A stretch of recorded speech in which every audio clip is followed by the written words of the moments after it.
Yo, what's going on, you guys? It's your boy the FWOTI to the Biggie here once again with another video. So we're going back to basics today. 1 week today is Wwe Backlash. I know we've been doing lots of extra lovely things on the channel lately, like interviewing former Premier League strikers, but yes, I know, cheap plug, why not just go check them out, they're decent videos. But we're back to basics, Wwe Backlash predictions video. So let's not waste our time, people, let's get straight into this.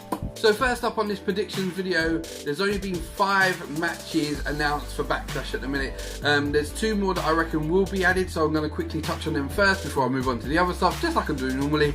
So the first one I'm going to touch on is a match between Eric Rollins and Luke Harper that I reckon will be added. I don't know if this will be on the main show, I don't know if this is going to be on the kickoff show, but I do expect this one to be added to the show. If it does happen, Eric Rollins has been on a bit of a roll at the moment, but I wouldn't be surprised if WWE put over Luke Harper. I'd love them to put over Luke Harper over Eric Rollins, to be honest.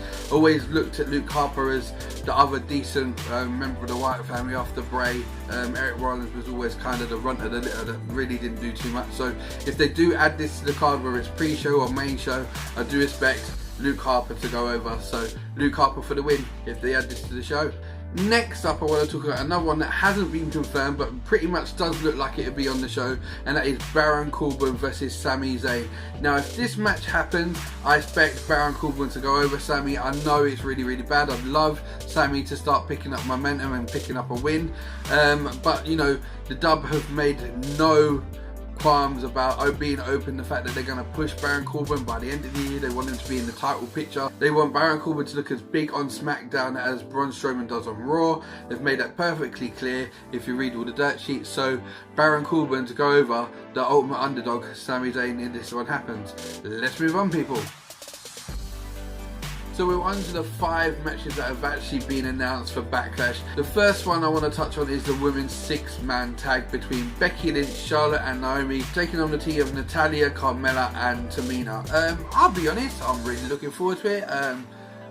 I kind of like the women's revolution, I'm not going to lie about that, people. So this match I do think will be a decent match, you know. Charlotte's in there, Becky's in there, Naomi's on a roll at the minute, Natty can go, we know that.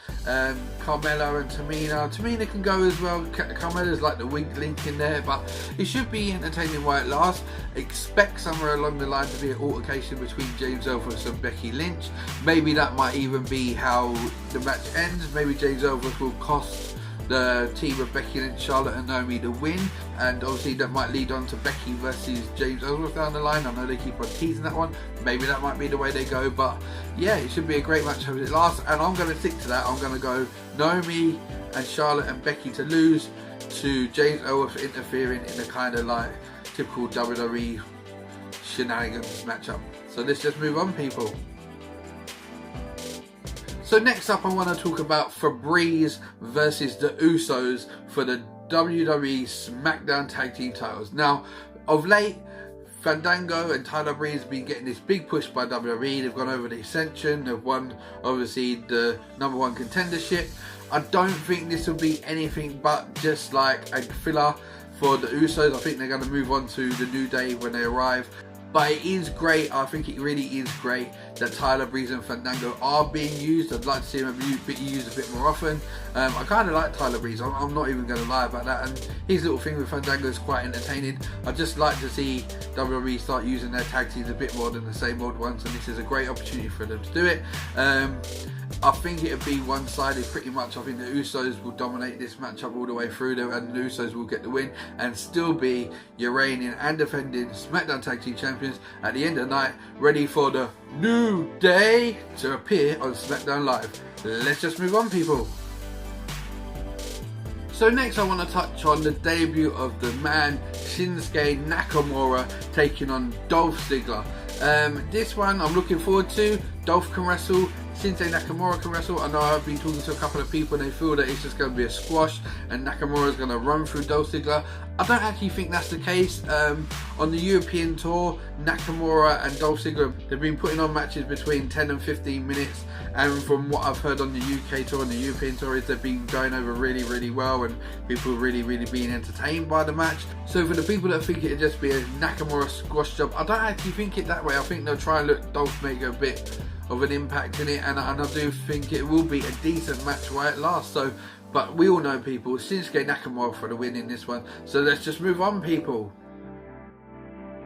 So this one I'm doing next is Randy Orton versus Jinder Mahal for the WWE title, and there's a reason why I'm putting this on next, because normally I do my videos and I run it to the order as I think the show will go, and that is, this match is not a main event. This match for me has been booked poorly, with the whole thing about Jinder nicking the belt and whatnot, and how did Jinder Mahal even get into this position? I really don't know, but you know, it is what it is. Randy Orton to beat Jinder Mahal, and maybe, to be honest, it might even be that Jinder Mahal loses by disqualification, because I have a feeling Rusev might get involved, because obviously Rusev is pushing for a title shot. He's coming to this week's Smackdown, so it might just be that Rusev interferes and Randy gets the win by disqualification. And that will set up Rusev versus Randy at the next pay-per-view for Backlash. So yeah, I don't think this is going to be a very entertaining matchup. I was really looking forward to Bray versus Randy Orton the last 2 times, and it really didn't live up to expectations. So yeah, I'm kind of soured on the whole Randy Orton thing at the minute. So Randy Orton to win, Rusev to cost him the match, and Randy Orton still be your champion at the end of that. Let's just move on, people.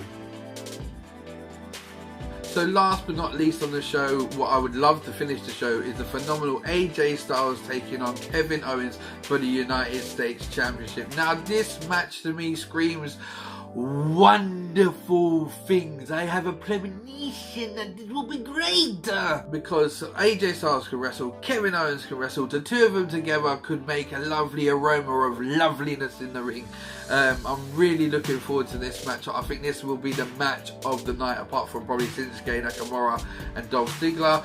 I don't expect AJ to win the United States Championship. I don't know how they're going to get the finish. I don't see AJ winning it, because there is obviously plans for him going back into the main title picture with Randy Orton. Maybe they might use it as a stepping stone, and maybe AJ Styles will win and they'll carry on the feud for a little while Randy's dealing with Rusev. We really don't know.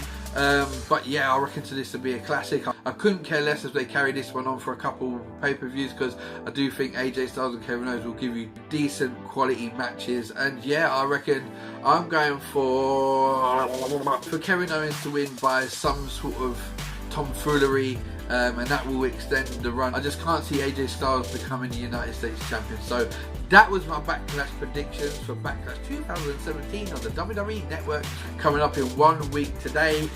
This was your boy FWOTI to the Big E. Remember to like, share, subscribe, and if this is the first time you've seen my wrestling videos, hit that subscribe button. I'm always back for more content. The subscribe button will be just up here right now, and I'm out of it, guys. Bless and peace, people. Take care.